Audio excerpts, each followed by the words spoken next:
আসসালামু আলাইকুম। আজকে আমরা দীঘাপতিয়া রাজবাড়ি, যেটা এখন উত্তরা গণভবন নামে পরিচিত, সেটা দেখার জন্য রওনা দিই। এখন আমরা দীঘাপতিয়া রাজবাড়ির সামনে চলে আসছি। এই দেখতে পাচ্ছেন, এগুলো সেই পাম গাছ, সেই বিখ্যাত পাম গাছ সারি সারি করে লাগানো আছে। এটা 300 বছর আগে সম্ভবত এগুলো লাগানো হয়েছিল। যেহেতু এই রাজবাড়িটা 300 বছর আগে বানানো, সেই হিসাবে এটা বয়স 300 বছর হতে পারে।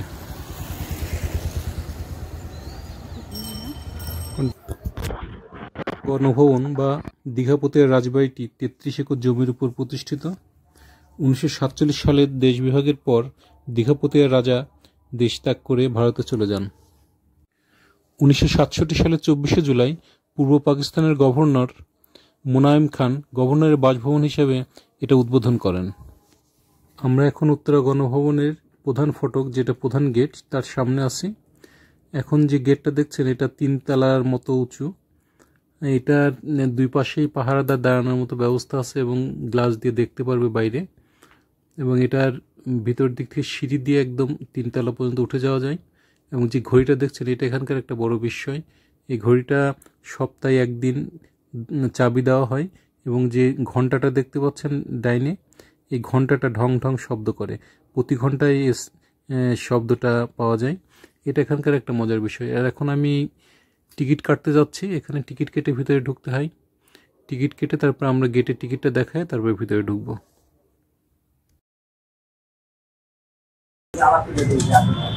এখন গণভবনের মধ্যে ঢোকার জন্য টিকিট কাটলাম।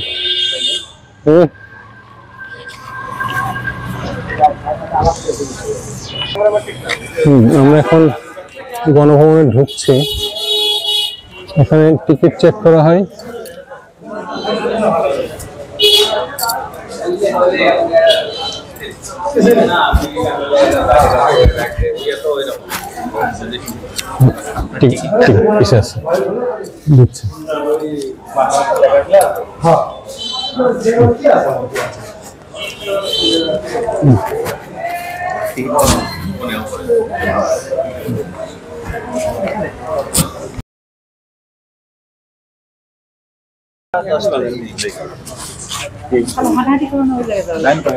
না, 2 মিনিট আছে।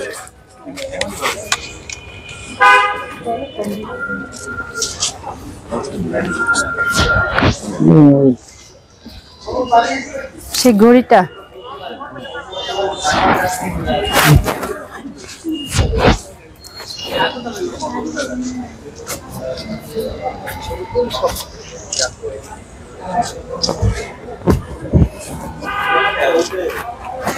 হচ্ছে না।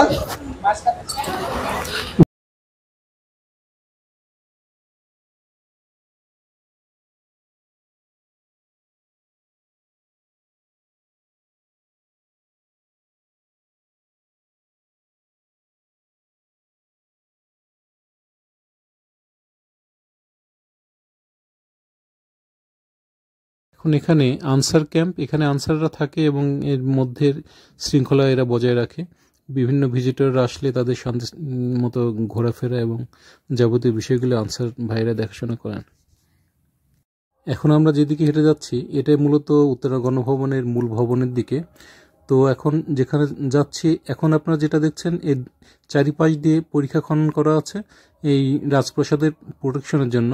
কথিত আছে যে এই যে পরীক্ষাটা দেখতে পাচ্ছেন, কথিত আছে যে রাজ পরিবারের সদস্যরা যখন এখান দিয়ে হেঁটে যেত, তখন এখানে একটা কাঠের ব্রিজ ছিল। এই ব্রিজটার উপর দিয়ে তারা ওই পাশে পার হয়ে ভবনে প্রবেশ করার পর এই কাঠের ব্রিজটা প্রহরীরা তুলে ফেলতো। তখন এটা একদম বিচ্ছিন্ন হয়ে যেত। পুরো পরীক্ষাটা তখন থাকতো, কেউ আর রাজভবনে কোনো আক্রমণ অথবা কোনো রকম প্রবেশ করতে পারতো না। এটা এখানকার সিকিউরিটির জন্য এই ব্যবস্থাটা তারা করে রাখছিল আর কি। এই রাজবংশের ষষ্ঠ রাজা প্রমোদনাথ রায়ের আমলে 1897 সালের 10 জুন নাটোরের ডোমপাড়া মাঠে 3 দিনব্যাপী বঙ্গের প্রাদেশিক কংগ্রেসের এক অধিবেশন আয়োজন করে। রবীন্দ্রনাথ সহ অনেক বরেণ্য ব্যক্তি ওই প্রাদেশিক পরিষদে যোগদান করেন। তবে শেষ দিনে 1897 সালের 12 জুন প্রায় 18 মিনিট ব্যাপী ভূমিকম্প হয়। ভূমিকম্প হওয়ার ফলে এখন স্ক্রিনে যে জায়গাটা দেখছেন, এখানে একটা পুরাতন রাজপ্রাসাদ ছিল, সেটা ধ্বংসপ্রাপ্ত হয়। ধ্বংসপ্রাপ্ত জায়গাটায় আবার ষষ্ঠ রাজা এ ধরনের একটা বসার জায়গা তৈরি করেন, যেখানে সবাই বসে মিটিং করত এবং এদের অবসর সময়গুলো এই জায়গাটায় বসে কাটাতো। ভূমিকম্পে রাজপ্রাসাদগুলো ক্ষতিগ্রস্ত হওয়ার ফলে তখনকার সময় রাজা প্রমথনাথ রায় রাজপ্রাসাদ সহ 12টা ভবন নির্মাণ করেন। এই ভবনগুলো নির্মাণ করতে ওনার 11 বছর সময় লাগে।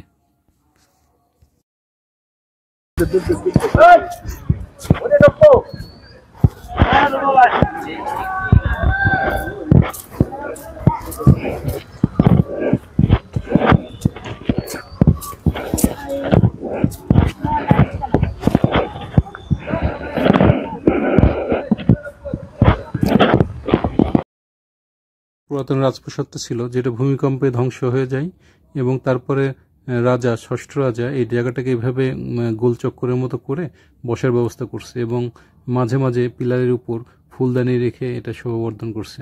এখন ভিজিটররা এসে এখানে বসে সময় কাটায়।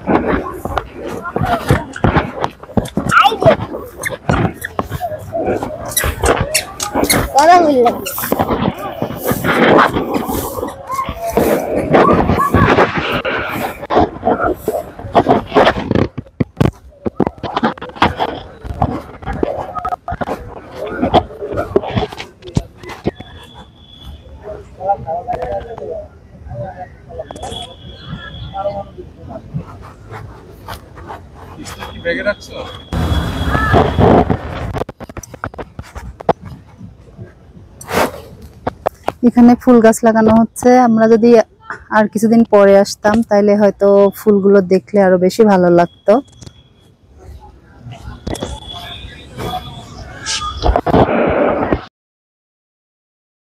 এখন আপনারা যে ভবনটা দেখছেন, এটাকে কুমার প্যালেস বলা হয়। এটা সেই কুমার প্যালেস। কুমার প্যালেসের নিচতলায় একটু বন্দিশালার মতো, মানে ছোট ছোট জানালা, এই পায়রার ঘরের মতো ছোট ছোট জানালা, এবং জানালার মধ্যে দিয়ে আমরা ভিতরে খুব দেখার চেষ্টা করলাম। অন্ধকার, অনেক অন্ধকার, এবং মানে জেলখানা কেমন হয় আমি জানি না, তবে এটা মনে হয়েছে জেলখানার আদলেই করা কিছু। মানে ছোট ছোট রুম, এবং এর ভিতরে যে দরজাগুলো আছে সেগুলো খুবই ছোট, মানে হাইট জানালার মতো আর কি। আমি একটা মানুষ কোনোভাবেই সোজা হয়ে দাঁড়ায় ওর মধ্যে ঢুকতে পারবে না। এ ধরনের বেশ কিছু রুম এর মধ্যে রয়েছে, ছোট ছোট করে বানানো। তা আমার মনে হয়েছে এটা একটা জেলখানা। সম্ভবত ওই সময় যারা নীল চাষ করতো না, অথবা রাজাদেরকে খাজনা দিত না, অথবা কোনো রাজাদের সঙ্গে তাদের সুসম্পর্ক ছিল না, তাদেরকে সম্ভবত এখানে নিয়ে এসে আটকায় রাখতো, এবং জেলখানার মতো এর ব্যবস্থাগুলো এর মধ্যে করা আছে। তো আমরা দেখলাম, বিস্মিত হলাম, এবং কষ্ট লাগলো যে এত বছর আগেও এরকম জেলখানার মতো বিষয়গুলো এখানে ছিল। তো তারপরে আমরা আরও আগাতে থাকলাম সামনের দিকে আগায় আমরা লাস্টে যে রুমটা দেখলাম সেটা আরও বেশি ভয়ঙ্কর মনে হলো।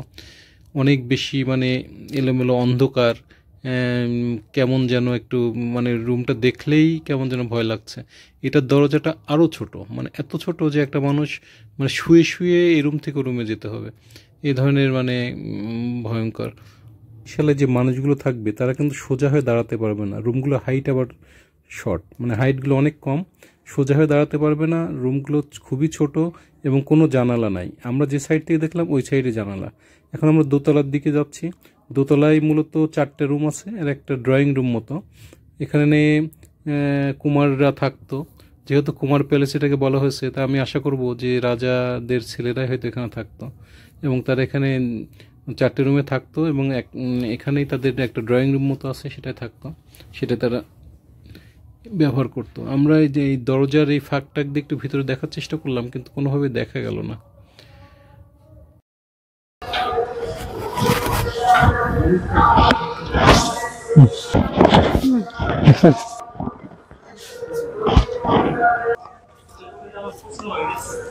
কি গাছ এটা? কি গাছ এটা?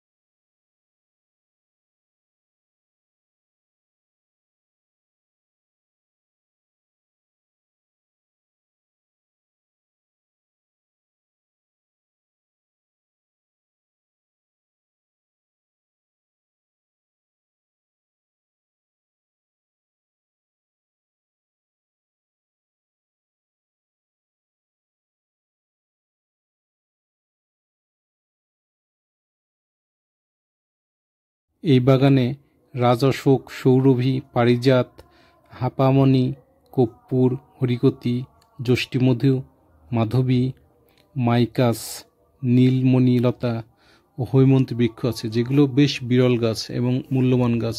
এই গাছগুলো সচরাচর একদমই দেখা যায় না, যেটা এখানে আসলে দেখা যায়। এবং এখানে এসে আমরা অনেক মানে যেগুলো বই খাতায় দেখেছি সে গাছ। এখন আমরা রানীর ঘাটের কাছে আসলাম। এটাই সেই বিখ্যাত রানীর ঘাট। রানীর ঘাটের বৈশিষ্ট্য হচ্ছে অনেক বেশি চওড়া, শ্বেত পাথর দিয়ে একেবারে টাইলসের মতো করে সুন্দর করে করা। সোফা সিস্টেম আছে, সোফা আছে, একজন বসা যাবে, দুজন বসা যাবে। এবং রানীর ঘাটের আর একটা মজার ব্যাপার হচ্ছে সিঁড়িগুলো একদম অদ্ভুত। এ ধরনের সিঁড়ি আমি কোনো ঘাটে আজ পর্যন্ত দেখিনি। এখানে সে যেটা দেখলাম, সিঁড়িটা আপনারা লক্ষ্য করেন যে সিঁড়িটা এভাবে নেমে যাচ্ছে, কিন্তু নেমে হঠাৎ করে বাম পাশে 3টা সিঁড়ি পানির মধ্যে যাবে এবং ডান পাশ দিয়ে এভাবেই 3টা সিঁড়ি পানির মধ্যে যাবে। সরাসরি মাঝখান দিয়ে কোনো সিঁড়ি যায় না।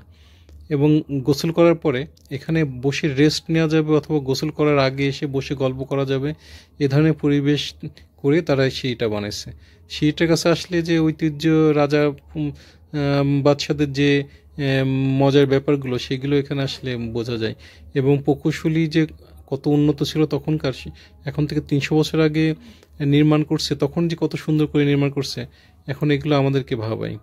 এখানে যে পাথরগুলো ব্যবহার করা হয়েছে সেগুলো ইটালি থেকে আনা, অনেক সুন্দর এবং অনেক সুন্দর।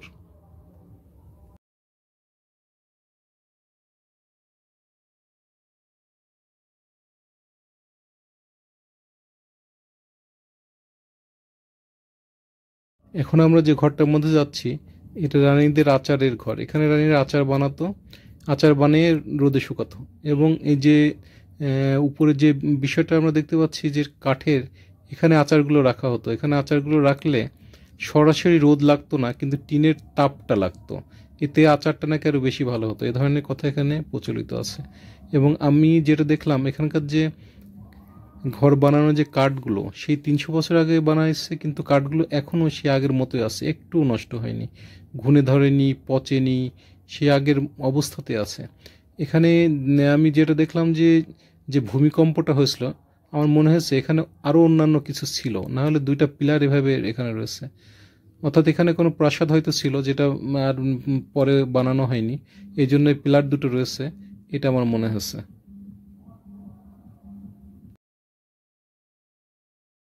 এখন আপনারা যেটা দেখছেন এটা হচ্ছে গ্র্যান্ড মাদার হাউস।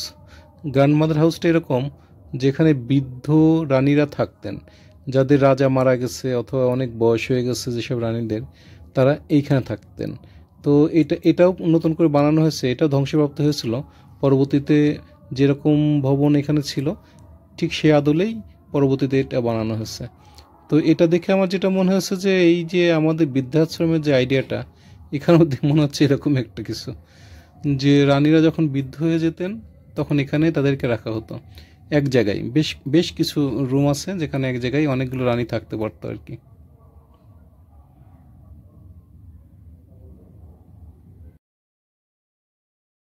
এখন আমরা যেটা দেখাচ্ছি এটা বঙ্গবন্ধুর নিজ হাতে রোপিত হৈমন্তী বৃক্ষ। 1972 সালে উনি এই গাছটা এখানে লাগান, এবং গাছটা এখনও রয়েছে এবং খুব ভালো রয়েছে, খুব সুন্দর করে রয়েছে। তো আমরা এটা আপনাদের মনের হাতে লাগানো একটা স্মৃতি বিজড়িত গাছ, বিখ্যাত গাছ, এটাও দেখলাম, হাতে নাড়লাম, ভালো লাগলো।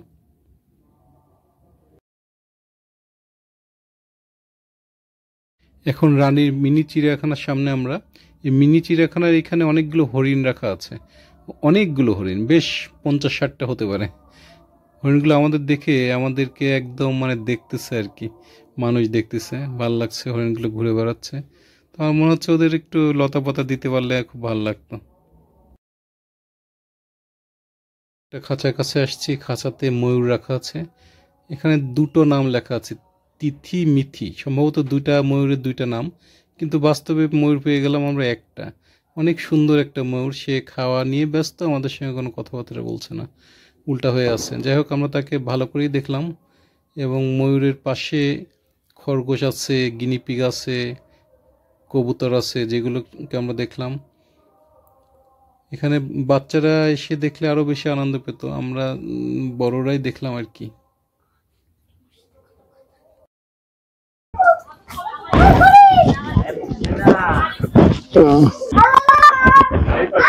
হ্যালো মানে কবুতর, গিনিপিগ, খরগোশ না না গিনিপিগ? খরগোশ তো, এগুলো গিনিপিগ না।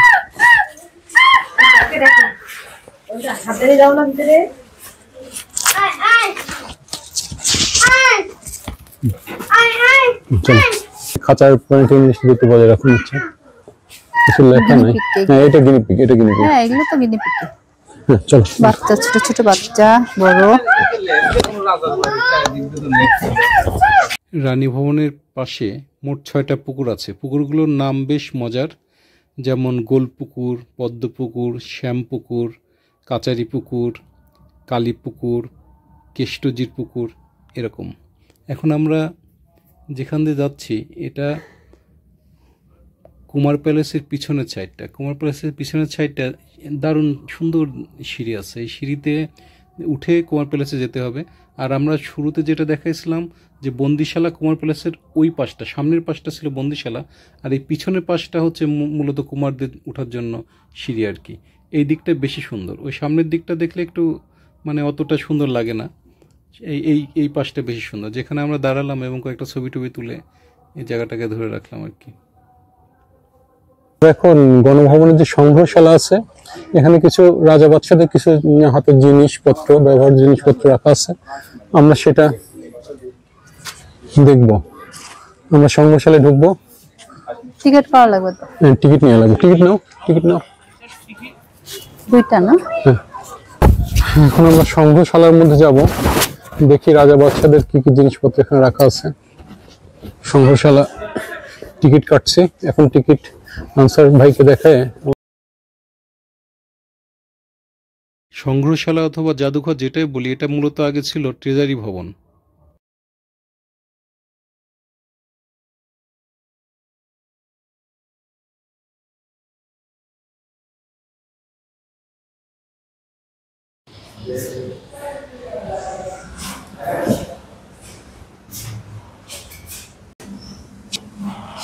তিন তাক বিশিষ্ট 4 কোণা কাঠের টেবিল, এটা হচ্ছে চন্দন কাঠের গুড়ি।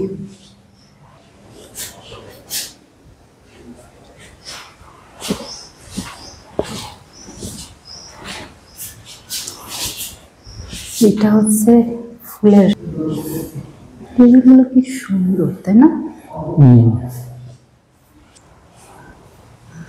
এত সুন্দর একটা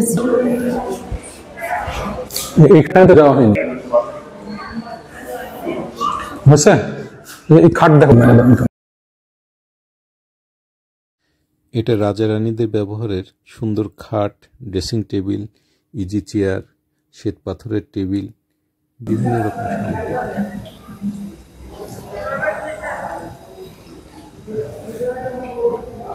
জিনিসপত্র আছে।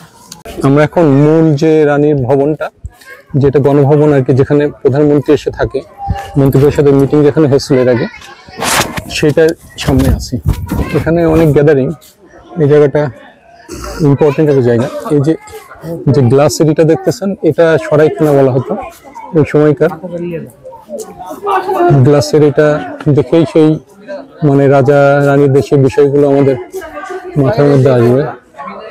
হ্যাঁ, এইখানে মূলত রাজারা, তখন তো ঘোড়ার গাড়ির সময় ছিল, যদিও রাজার হচ্ছে গাড়ি ছিল, ইঞ্জিন চালিত গাড়িও ছিল, কিন্তু ওনার ঘোড়ার গাড়ি করে এইখানে এসে উনি দাঁড়াতো এবং এখান থেকে নেমে ওনার প্রাসাদে উনি প্রবেশ করতেন। এভাবে মানে এটা করা আর কি।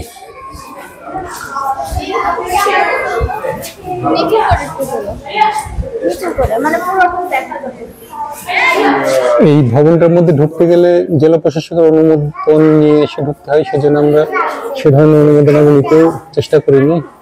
আমরা আপনাদের ভিতরটা দেখাতে পারতেছি না। এটা 1972 সালের 9 ফেব্রুয়ারি গণভবন হিসাবে আর কি।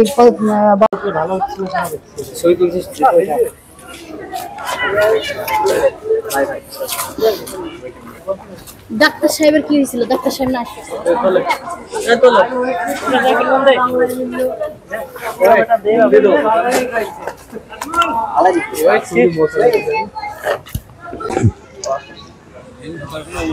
রাজার বাড়ির সামনে বসে আছি বই কথা।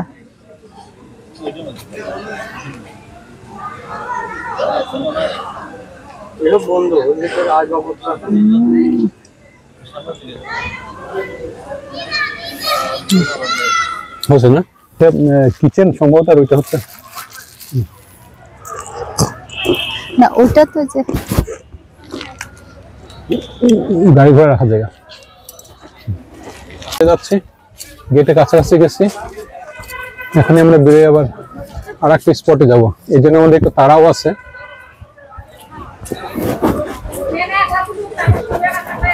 আমাদের এই ভিডিওটাকে একটা লাইক দিবেন এবং আমাদের এই চ্যানেলটাকে সাবস্ক্রাইব করে আমাদের সঙ্গে থাকবেন। আপনারা সবাই ভালো থাকবেন। নেক্সট ভিডিওতে আপনাদের সঙ্গে আবার দেখা হবে। সে পর্যন্ত সবাইকে খোদা হাফেজ।